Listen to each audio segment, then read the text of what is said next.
Hi guys, welcome back to my YouTube channel. So ഇന്നത്തെ video ക്ലീ 2025 ഒരു video നമ്മുടെ ചാനലിൽ നമ്മൾ അപ്ലോഡ് ചെയ്തിട്ടുണ്ടായിരുന്നു. അതായത് നമ്മൾ എന്താണ് ഈ ക്ലീ എങ്ങനെയാണ് ബേസിക് ആയിട്ടുള്ള കാര്യങ്ങൾ നമ്മുടെ ചാനലിൽ നമ്മൾ പറഞ്ഞിട്ടുണ്ടായിരുന്നു. ആ വീഡിയോ കാണാത്തവരുണ്ടെങ്കിൽ ആദ്യം തന്നെ പോയി ആ വീഡിയോ കാണാം. ഓക്കെ, ഇന്നത്തെ വീഡിയോ എന്ന് പറഞ്ഞു കഴിഞ്ഞാൽ സിലബസ് ഓഫ് ക്ലീ 2025. ഒരുപാട് പേര് ക്ലീ എന്താ എന്നറിയുന്നതിലുപരി ക്ലീ അറിഞ്ഞു വന്നു കഴിയുമ്പോൾ ഇത് എന്തൊക്കെ പഠിച്ചാലാണ് ക്ലീ ക്രാക്ക് ചെയ്യാൻ പറ്റുന്നതെന്നൊക്കെ ഒരുപാട് ചിന്തകളിലായിരിക്കും ഇപ്പോൾ ഓരോരുത്തരും കടന്നു പോയിക്കൊണ്ടിരിക്കുന്നത്. ആൻഡ് ഞാനും യൂട്യൂബ് ചാനലിൽ കുറേ വീഡിയോസ് നോക്കിയെങ്കിലും ഓൾമോസ്റ്റ് ഒരുപാട് ചാനൽസ് ഉണ്ടെങ്കിൽ കൂടി ആരും ഇങ്ങനെ ഡീറ്റെയിൽ ആയിട്ട് സിലബസ് എന്താണെന്ന് പറഞ്ഞൊരു വീഡിയോ എൻ്റെ കണ്ണിൽ കണ്ടില്ല. നിങ്ങൾ കണ്ടിട്ടുണ്ടെങ്കിൽ എനിക്കറിയില്ല, ഞാൻ കണ്ടിട്ടില്ല. സോ ഞാൻ വിചാരിച്ചു കുറച്ചും കൂടെ ഡീറ്റെയിൽ ആയിട്ട് സബ്ജക്റ്റ് പറഞ്ഞു കൊടുക്കണം. കാര്യം ഞാനും ഒരു ലോ ആസ്പിരൻ്റ് ആയിരുന്നു ഒരു 3 years ബാക്ക്. സോ അപ്പം ഞാനും ഇങ്ങനെ തന്നെ തപ്പി കണ്ടുപിടിച്ചതിന് ശേഷം പഠിച്ച വ്യക്തിയാണ്. അല്ലാതെ ആരും എനിക്ക് എൻ്റെ നേരിട്ട് വന്ന് എനിക്ക് ഇന്നത് പഠിക്കണം എന്ന് പറഞ്ഞു തന്നിട്ടില്ല. ത്രൂ യൂട്യൂബ് ചാനലൊക്കെ വഴി തന്നെയാണ് ഞാനും ഈ ക്ലീ ഫസ്റ്റ് അറ്റംപ്റ്റിൽ തന്നെ ക്രാക്ക് ചെയ്തത്. ഓൾമോസ്റ്റ് കുറേ പേർക്കൊക്കെ അതറിയാം. ഇന്നത്തെ വീഡിയോയിൽ നമ്മൾ മെയിനായിട്ട് ഇൻക്ലൂഡ് ചെയ്യിപ്പിച്ചിരിക്കുന്നത് സിലബസ്, ഏത് ടെക്സ്റ്റ് ബുക്ക് റെഫർ ചെയ്യണം, അതുപോലെ ഏതൊക്കെ പോർഷൻസിൽ നിന്ന് വെയിറ്റേജ് ഏതൊക്കെ പോർഷൻസിനാണ് വെയിറ്റേജ് കൂടുതൽ എന്നുള്ള കാര്യങ്ങളൊക്കെ, കോച്ചിങ് സെൻറ്റർ ഏത് ബെറ്റർ എന്നുള്ളതൊക്കെ ഞാൻ ഈ വീഡിയോയിൽ ഇന്ന് പറയാൻ ആഗ്രഹിക്കുന്നുണ്ട്. സോ ഇതൊക്കെ നിങ്ങൾക്ക് ഈ ഒരു വീഡിയോയിൽ കാണാൻ സാധിക്കും. സോ നമുക്ക് വീഡിയോയിലേക്ക് പോകാം. സിലബസ് എന്ന് പറയുമ്പം മെയിൻലി നമുക്ക് വരുന്നത് general English, general knowledge and current affairs, legal aptitude, അത് കഴിഞ്ഞതിന് ശേഷം അരിത്തമാറ്റിക് ആൻഡ് മെൻ്റൽ എബിലിറ്റി. ഇങ്ങനെ 4 സിലബസിൽ 4 മെയിൻ സബ്ജക്റ്റുകളാണ് വരുന്നത്. ഈ 4 മെയിൻ സബ്ജക്റ്റിൻ്റെ അണ്ടറിൽ കുറേ പോർഷൻസ്, കുറേ ടോപ്പിക്കുകളൊക്കെ വരുന്നുണ്ട്. ഫസ്റ്റ് ഓഫ് ഓൾ നിങ്ങൾ മനസ്സിലാക്കേണ്ട ഒരു കാര്യം, എക്സാം പാറ്റേൺ കഴിഞ്ഞ വർഷം കൊണ്ട് ചേഞ്ച് ആയിട്ടുണ്ട്. അതായത് സാധാരണ നമുക്ക് 200 ക്വസ്റ്റ്യൻസ് ഉണ്ടായിരുന്നതിൽ നിന്നും 120 ക്വസ്റ്റ്യൻസ് ആയിട്ട് വെട്ടി അങ്ങ് കുറച്ചിട്ടുണ്ട്. ആൻഡ് ടോട്ടൽ മാർക്ക് വരുന്നത് 360 മാർക്കിലാണ് നമ്മുടെ എക്സാം കണ്ടക്ട് ചെയ്യുന്നത്. I mean Ki exam conduct ചെയ്യുന്നത്. സോ ഈ പറഞ്ഞ general knowledge, general English, legal aptitude and mental ability and arithmetic എന്നൊക്കെ പറഞ്ഞിട്ടുള്ള ഈ ഒരു ടോപ്പിക്കിൽ നിന്നും ഏതൊക്കെ ചാപ്റ്ററിന് അല്ലെങ്കിൽ ഏതൊക്കെ സബ്ജക്റ്റിന് എത്രമാത്രം മാർക്ക് ഉണ്ട്, ഏതിനാണ് കൂടുതൽ മാർക്ക് സ്കോർ ചെയ്യാൻ പറ്റുന്നത് എന്നൊക്കെ ഉള്ളത് നമുക്ക് ഈ വീഡിയോയിലേക്ക് പറയാം. So the very first subject എന്ന് പറയുന്നത് ജനറൽ ഇംഗ്ലീഷ് ആണ്. ഈ ജനറൽ ഇംഗ്ലീഷ് എന്ന് പറയുമ്പോൾ തന്നെ കുറേ അധികം പേരുടെ മനസ്സിൽ ആഫ്റ്റർ +2 കഴിഞ്ഞ് നിൽക്കുന്നവരാണ്. ആൻഡ് മോസ്റ്റ് ഓഫ് ദി ആളുകളും CBSE ആവാം, ചിലവർ കേരള സിലബസ് ആവാം, ആൻഡ് ICSE ആവാം, ആരും ആകാം. ഈ ബേസിക്കലി ഞാൻ പറയുകയാണെന്നുണ്ടെങ്കിൽ ഞാൻ കണ്ടുവന്ന കുറച്ച് ഒരു രീതികൾ, CBSE ആൻഡ് ICSE കുട്ടികൾ ഇംഗ്ലീഷ് എന്ന് പറയുമ്പോൾ തന്നെ നമ്മുടെ മനസ്സിലെന്താ തോന്നുന്നത്, ഇംഗ്ലീഷ് അല്ലേ, വെരി സിമ്പിൾ എന്നുള്ള ഒരു മൈൻഡ് സെറ്റിലായിരിക്കും നമ്മളിരിക്കുന്നത്. പക്ഷെ അങ്ങനെ ഒരിക്കലും നിങ്ങൾ, ഫസ്റ്റ് ഞാൻ അത് തന്നെ പറയണം, ഒരിക്കലും നിങ്ങൾ അങ്ങനെ കരുതരുത്. കാര്യം നമ്മൾ ചിലപ്പം നമുക്ക് ഒരു എക്സാമിന് ചെല്ലുമ്പോൾ നമ്മൾ ആ ക്വസ്റ്റ്യൻ പേപ്പർ കാണുമ്പോൾ ചിലപ്പോൾ നമുക്ക് കറക്റ്റ് ആൻസർ ഓർമ്മ വരണമെന്നും കറക്റ്റ് ആൻസർ ആ ടെൻഷന് നമ്മൾ ക്ലിക്ക് ചെയ്യണമെന്നില്ല. സോ അതിന് നമ്മൾ നന്നായിട്ട് പ്രിപ്പയർ ചെയ്തെങ്കിലേ പറ്റത്തുള്ളൂ. ഇംഗ്ലീഷ് ആണെന്നും പറഞ്ഞ് നിങ്ങൾ മാറ്റി വെക്കരുത് ഒരിക്കലും. ഇനി ഇംഗ്ലീഷ് എന്ന് പറയുമ്പോഴത്തേനും മെയിൻലി ഇംഗ്ലീഷിൻ്റെ അണ്ടറിൽ വരുന്നത് 36 ക്വസ്റ്റ്യൻസ് ആണ്. അതായത് 120-ൽ 36 ക്വസ്റ്റ്യൻസും നമ്മുടെ ഇംഗ്ലീഷിൽ നിന്നാണ് വരുന്നത്. ഇംഗ്ലീഷ് എന്ന് പറയുമ്പോഴത്തേനും എന്തൊക്കെയാണ് അതിൻ്റെ സബ് ടോപ്പിക് എന്ന് നമുക്ക് നോക്കാം.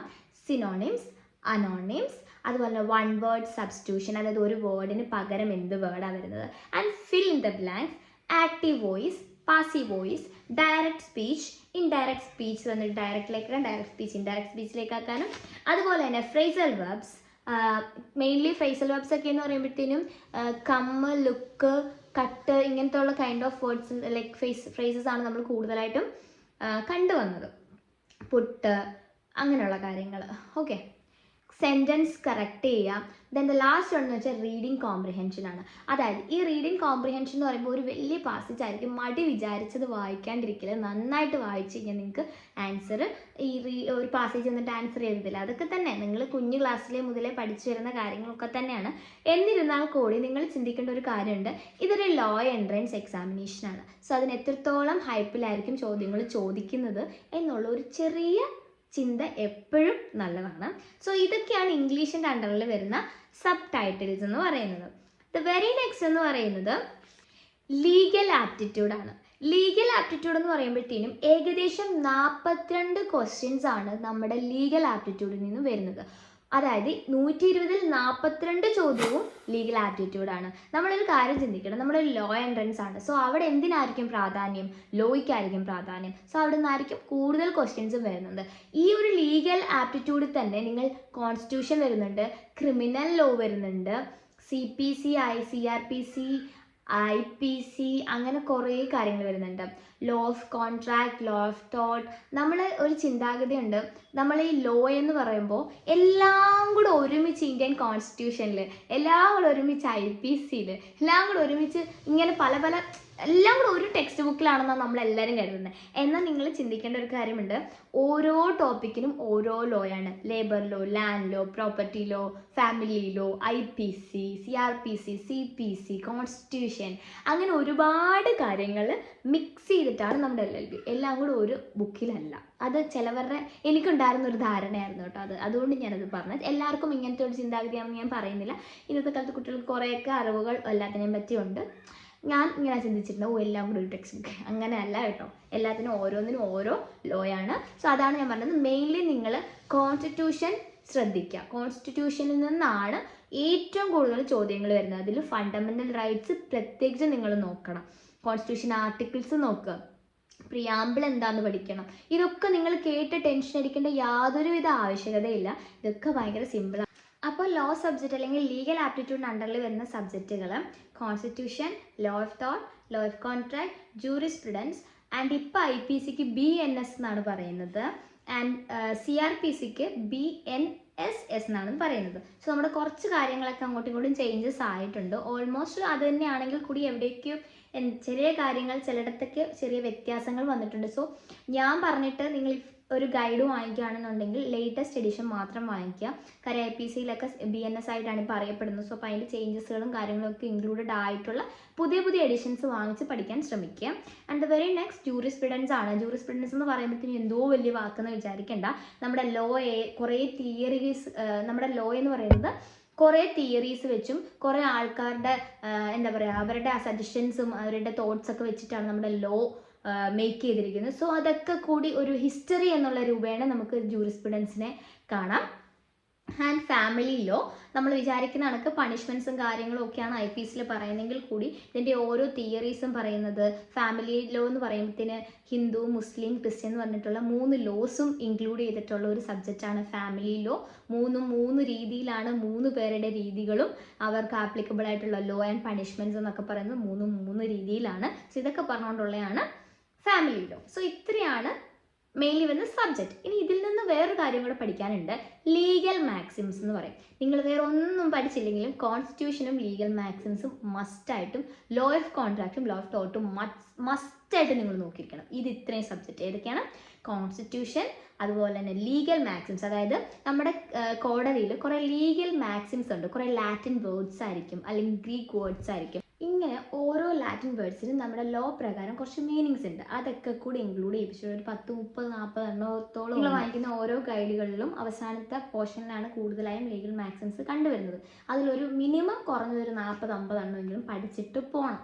കാരണം നിങ്ങൾ പഠിച്ചതിൽ 10 എണ്ണമെങ്കിലും ചോദിച്ചാൽ, ആ 10 എണ്ണം ചോദിക്കത്തില്ല, എന്തായാലും ഒരു 3 എണ്ണമൊക്കെ ചോദിക്കും. പക്ഷെ അതെന്ന് പറഞ്ഞാൽ സ്കോർ ചെയ്യാൻ പറ്റുന്ന ഒരു ടോപ്പിക്കാണ്. അതുകൊണ്ട് അത് വിടാതെ പഠിച്ചോളുക. ആൻഡ് ബാക്കി ഇത്രയും കാര്യങ്ങളാണ് ലീഗൽ ആപ്റ്റിറ്റ്യൂഡിൽ വരയ്ക്കാൻ വേണ്ടിയിട്ടാണ്. And next one GK, general knowledge അല്ലെങ്കിൽ കറണ്ട് അഫയേഴ്സ്. ഇത് രണ്ടും കൂടെ ചോദിക്കാം. കറണ്ട് അഫയേഴ്സ് നിങ്ങൾക്ക് അറിയാം, നിങ്ങൾ ലോ സ്റ്റുഡൻ്റ് ആണ്, ഓഫ് കോഴ്സ് നിങ്ങൾ കറണ്ട് അഫയേഴ്സിനെ പറ്റി ഒരു ധാരണ ഉണ്ടായിരിക്കണം. കറണ്ട് അഫയേഴ്സ് എന്താ? ഈ പൊതുവെ നടക്കുന്ന കാര്യങ്ങൾ, ഇപ്പോൾ പറഞ്ഞ പോലെ കുറേ അപ്ഡേഷൻസ് ഒക്കെ നടക്കുന്നില്ലേ, പൊതുവെ നമ്മളിപ്പോൾ കറൻ്റ്ലി നടക്കുന്ന കാര്യങ്ങൾ, അതിനെപ്പറ്റി ഒരു അറിവ് നമുക്ക് എന്തായാലും ഉണ്ടായിരിക്കണം. ആൻഡ് പിന്നെ GK എന്ന് പറയുമ്പോഴത്തേന് ഹിസ്റ്ററി, ഇന്ത്യൻ ഹിസ്റ്ററി എന്തായാലും പഠിച്ചിരിക്കണം. ഇന്ത്യ കോൺസ്റ്റിറ്റ്യൂഷൻ എങ്ങനെ രൂപീകരിച്ചു, പിന്നെ അക്ബർ ചക്രവർത്തി, അവരുടെ കുറച്ച് കാര്യങ്ങളൊക്കെ ഉണ്ടല്ലോ. അത് മാത്രമല്ല, അതിൽ കുറച്ച് കാര്യങ്ങളൊക്കെ ഉണ്ട്. നിങ്ങൾ വായിക്കുന്ന ടെക്സ്റ്റ് ബുക്കിൽ എന്തായാലും ഇതൊക്കെ ഉണ്ടാവും. പിന്നെ ബേസിക്കലി സയൻസിൻ്റെ പരമായിട്ട് വരുമ്പോൾ ഫിസിക്സ്, കെമിസ്ട്രി, ബയോളജി, ഇത് 3-നും 1-2 ക്വസ്റ്റ്യൻസ് നമുക്ക് പ്രതീക്ഷിക്കാം. ആൻഡ് ജോഗ്രഫി, പൊളിറ്റിക്സ്, പിന്നെ എക്കണോമിക്സ്, പിന്നെ മെയിൻലി പഠിക്കണം അവാർഡ്സ്. ഈ ലേറ്റസ്റ്റ് ആയിട്ട് കിട്ടിയ അവാർഡ്സ്, മുന്നേ ആദ്യമായിട്ട് കിട്ടിയ അവാർഡ്സ്, ലേറ്റസ്റ്റും ആദ്യം ഈ പത്മഭൂഷണൊക്കെ ആദ്യം കേരളത്തിൽ ആർക്കാന്നൊക്കെ ചോദിക്കാം. പിന്നെ ഇപ്പോൾ ലേറ്റസ്റ്റ് കിട്ടിയത് ആർക്കാണെന്നൊക്കെ ചോദിക്കാം. സോ അവാർഡ്സ് പഠിക്കാം. സ്പോർട്സും ആർട്സും മസ്റ്റായിട്ടും ലേറ്റസ്റ്റും ആദ്യമായിട്ട് കിട്ടിയതും മസ്റ്റായിട്ടും നിങ്ങൾ നോക്കാൻ മറക്കണ്ട. ആൻഡ് ഇതിൽ നിന്ന് ജനറൽ നോളജ് അഥവാ കറണ്ട് അഫയേഴ്സിൽ നിന്ന് വരുന്നത് 27 ചോദ്യങ്ങളാണ്. ഓക്കെ, കുഴപ്പമില്ലല്ലേ, മീൻസ് കുഴപ്പമില്ലല്ലേ, കുഴപ്പമില്ലെന്ന്. പിന്നെ നെക്സ്റ്റ് എന്ന് പറയുന്നത് അരിത്മെറ്റിക് ആൻഡ് മെൻ്റൽ എബിലിറ്റിയാണ്. അരിത്മെറ്റിക് ആൻഡ് മെൻ്റൽ എബിലിറ്റിയിലേക്ക് പോകുകയാണെന്നുണ്ടെങ്കിൽ 15 ചോദ്യങ്ങൾ മാത്രമാണ് അതിൽ നിന്ന് ചോദിക്കുന്നത്. അതിൽ LCM, HCF, നമ്പർ സിസ്റ്റം, അതുപോലെ board master, mainly profit and loss, percentage, time and distance, simplification, ratio and proportion, fraction, area and perimeters. പിന്നെ ഞങ്ങൾ പഠിച്ച സമയത്ത് trigonometry and depression and elevation ഒന്നും ചോദിച്ചിട്ടില്ലായിരുന്നു ഞങ്ങൾ പഠിച്ച സമയത്ത്, ഞാൻ എഴുതിയ സമയത്ത്. പക്ഷേ ഞാൻ റെഫർ ചെയ്ത സമയത്ത് ആൾക്കാർ പറഞ്ഞു 10th വരെയുള്ള ബേസിക് ആയിട്ടുള്ള മാത്സ് മാത്രമേ വരത്തുള്ളൂ എന്ന് പറഞ്ഞു. പക്ഷെ ഞങ്ങൾ എല്ലാവരെയും ഞെട്ടിച്ചുകൊണ്ട് ഡിപ്രഷൻ ആൻഡ് എലിവേഷൻ ചോദിച്ചിട്ടുണ്ടായിരുന്നു. ഞങ്ങൾ ആരും അത് പഠിച്ചിട്ടില്ലായിരുന്നു. അത് പ്രത്യേകം ഒരു പുതിയ പാറ്റേൺ തന്നെ, ഞാൻ എഴുതിയ സമയത്ത് ഒരു പുതിയ പാറ്റേൺ തന്നെ വന്നിരുന്നു ക്വസ്റ്റ്യൻസിൽ. സോ അപ്പം അത് നിങ്ങൾ കൂടുതലും ശ്രദ്ധിക്കുക. ആൻഡ് സിനോണിംസ് അനോണിംസ് ഒക്കെ ഞാൻ എഴുതിയ സമയത്ത് വന്നിട്ടേ ഉണ്ടായിരുന്നില്ല. സോ നിങ്ങൾ മാക്സിമം പോർഷൻസ് കവർ ചെയ്തതിന് ശേഷം മാത്രം പോവുക, ചൂസ് ചെയ്ത് പഠിക്കാണ്ടിരിക്കുക. ഈ ട്രിഗ്നോമെട്രി, ഡിപ്രഷൻ, എലിവേഷനൊക്കെ ചിലപ്പോഴേ ചോദിക്കാൻ സാധ്യതയുള്ളൂ, ചിലപ്പോൾ ചോദിക്കാം. ഈ പറഞ്ഞ ടോപ്പിക്കുകളൊക്കെ നമ്മൾ mainly profit and loss, distance, simplification, fraction, അതുപോലെ തന്നെ മാത്സ് നമ്മൾ ഈസി ആയിട്ട് പഠിക്കാൻ ശ്രമിക്കുക. അതായത് നല്ല സിമ്പിൾ ആയിട്ടുള്ള മെത്തേഡ് ഉപയോഗിച്ച് പെട്ടെന്ന് ആൻസർ കണ്ടുപിടിക്കുന്ന രീതിയിലുള്ള പ്രോബ്ലംസും ആ സ്റ്റെപ്സും ഒക്കെ പഠിച്ചു വെക്കുക. കോംപ്ലിക്കേറ്റഡ് ആയിട്ടുള്ള സ്റ്റെപ്സ് ഒന്നും യൂസ് ചെയ്യാണ്ടിരിക്കുക. കാര്യം നമുക്ക് സമയം വളരെ കുറവാണ്, 2 മണിക്കൂറേ ഉള്ളൂ. ആ 2 മണിക്കൂർ നമുക്ക് ഇത്രയും 120 ക്വസ്റ്റ്യൻസ് കവർ ചെയ്യാന്നുള്ളത് ഈസി ആണെങ്കിൽ കൂടി നമ്മൾ ടൈം കറക്റ്റായിട്ട് മാനേജ് ചെയ്തെങ്കിലേ പറ്റത്തുള്ളൂ. സോ അത് നിങ്ങൾ ശ്രദ്ധിക്കുക. പിന്നെ ഞാൻ ഓൾമോസ്റ്റ് കാര്യങ്ങൾ പറഞ്ഞല്ലേ, ഞാൻ ഈ ബുക്കിൽ ഇങ്ങനെ എഴുതി വെച്ചിട്ടുണ്ട്, ഒന്നും വിടാണ്ടിരിക്കും, ഞാൻ ഇടയ്ക്ക് മറന്നു പോകും, അതാണ് വിഷയം. ആൻഡ് പിന്നെ മെൻ്റൽ എബിലിറ്റിയിലേക്ക് വരുമ്പോഴത്തേനും ലോജിക്കൽ റീസണിങ് എന്നതിനെ നമുക്ക് മറ്റൊരു പേരിൽ പറയാം. അതായത് ലോജിക്സ് ആണ്. Coding, decoding, odd one out, ഇത് കേൾക്കുമ്പോൾ ഓഡ് വൺ ഔട്ട് അല്ലേ ഇങ്ങനെ ചിന്തിക്കും. പക്ഷേ ഇറ്റ്സ് കോംപ്ലിക്കേഷൻ ആണ്. നിങ്ങൾ ആലോചിക്കുക, ഇതൊരു എൻട്രൻസ് ലെവൽ എക്സാമിനേഷൻ ആണ്. സോ അവർ ഒരു എൻട്രൻസ് എക്സാം ആണെന്നുള്ള രീതിക്ക് വേണം നിങ്ങൾ പഠിക്കാൻ. പിന്നെ മെൻ്റൽ എബിലിറ്റിക്കകത്ത് വരുന്നത് ബ്ലഡ് റിലേഷൻ വരാം, അതുപോലെ തന്നെ കോഡിങ്, ഡീകോഡിങ്, ഡേറ്റ്, കലണ്ടർ, ഇതൊക്കെ കേട്ട് പേടിക്കേണ്ട കാര്യമൊന്നുമില്ല. ഇതിനൊക്കെ ജോബ് സെക്യൂർ പോലെയുള്ള ഇത് പ്രൊമോഷനായിട്ട് നിങ്ങൾ കാണരുത്. ഞാൻ എങ്ങും കോച്ചിങ്ങിന് പോകാതെ തന്നെ ഗൈഡ് വെച്ചിട്ട് ജോബ് സെക്യൂർ ലോമിനൻസിൻ്റെ ഒരു യൂട്യൂബ് ചാനൽ സീരീസ് മാത്രം അവർ ലൈവും കണ്ടിട്ടാണ് ഞാൻ ഫസ്റ്റ് ടൈം തന്നെ ക്രാക്ക് ചെയ്യുന്നത്. സോ നിങ്ങൾക്കും അത് പറ്റും.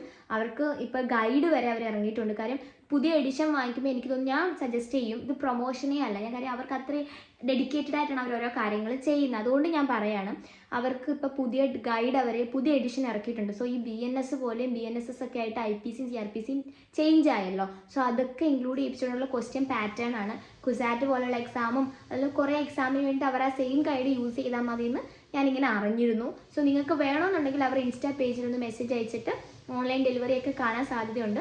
ജോബ് സെക്യൂർ ലോ എമിനൻസ് അവിടെ സൈഡിൽ കൊടുത്തേക്കാം. അവിടെ ഫോളോ ചെയ്ത് അവരെ ഒന്ന് മെസ്സേജ് അയച്ചാൽ മതി. ഇത് പ്രൊമോഷനായിട്ട് നിങ്ങൾ കാണരുത്. എനിക്ക് അവരിൽ വിശ്വാസം തോന്നി. കാരണം ഞാൻ ജസ്റ്റ് അവരുടെ യൂട്യൂബ് ചാനൽ നോക്കി പഠിച്ചിട്ടാണ് ക്രാക്ക് ചെയ്തത്. അപ്പം നിങ്ങൾക്ക് മനസ്സിലാക്കാം.